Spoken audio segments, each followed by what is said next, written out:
পরিস্থিতি খুবই ভালো, খুবই সুন্দর পরিবেশে 2 ঘন্টা অতিবাহিত হয়ে গেছে ভোটের।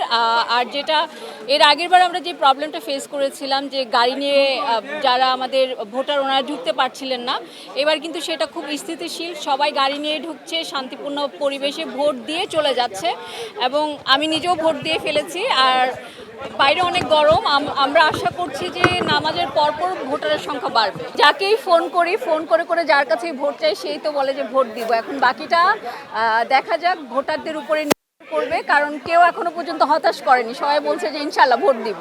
শৃঙ্খলা বাহিনী বেশি এই জন্য যে কারণ আজকে শিল্পীদের নির্বাচন এবং সেখানে অনেক তারকা শিল্পী আসবে এবং আম জনতারা কিন্তু দেখতে চায় শিল্পীদেরকে, সেই জন্যই কিন্তু নিরাপত্তা বাহিনীদেরকে আনা হয়েছে। আমার মনে হয় সেটা শিল্পীদের জন্য ভালো না। আমার কাছে কোনো ধরনের সংখ্যাই নেই, আমার মনে হচ্ছে এইভাবেই নির্বাচনটা পার হবে। এখন আমরা শুধু আশা করছি যে যতই গরম পড়ুক যাই পড়ুক, আমরা আপনাদের জন্য ঠান্ডা, কোক, শরবত সব কিছুর ব্যবস্থা করেছি, আপনারা চলে আসেন প্লিজ। আমরা আসলে শিল্পীদের জয়টাই চাই, শিল্পীরা যাকে জয়যুক্ত করবে সেটাই তো মানতে হবে। হ্যাঁ, যেহেতু আজকে শুক্রবার আর ঈদের পর ফার্স্ট শুক্রবার, এটা এখনও কিন্তু ছুটির আমেজ কাটেনি, এখনও অনেকেই আসেনি। আমরা কিন্তু ঈদের পরপরই একদম নির্বাচনটা আরম্ভ করেছি। অনেকে কিন্তু রাস্তায় আছে, কেউ ল্যান্ড করছে, আমার কাছে কিন্তু নিউজ আছে কেউ এখনও ল্যান্ড করছে, কেউ রাস্তায় আছে, কেউ এখনও যমুনা ক্রস করছে, কেউ পদ্মা সেতু ক্রস করছে। চলে আসবে, আপনারা আর একটু থাকেন, আপনারা তো সারাদিন থাকেন, আনাগোনা কম এখনই তো বলতে পারছেন না, আর একটু থাকেন তারপর দেখেন। প্যানেলের পাশে তো আমি দাঁড়িয়ে আছি, দাঁড়িয়ে তো সারাক্ষণই শুভকামনা করছি এবং আশা করি ওনারাও আমার জন্য শুভকামনা করছে।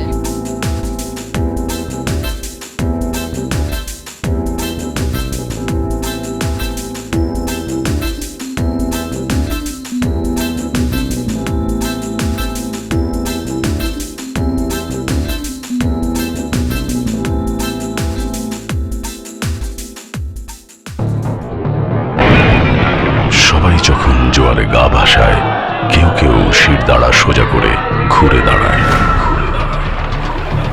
সময় যেখানে প্রতিনিয়ত হার মেনে নিতে শেখায়, কেউ কেউ চ্যালেঞ্জ ছুড়ে দেয়।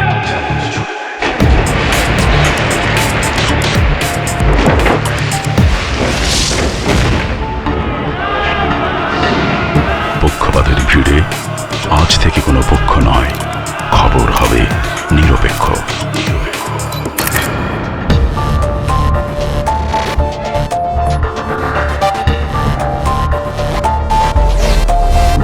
তথ্যবাদ, খবর হবে নিখাত।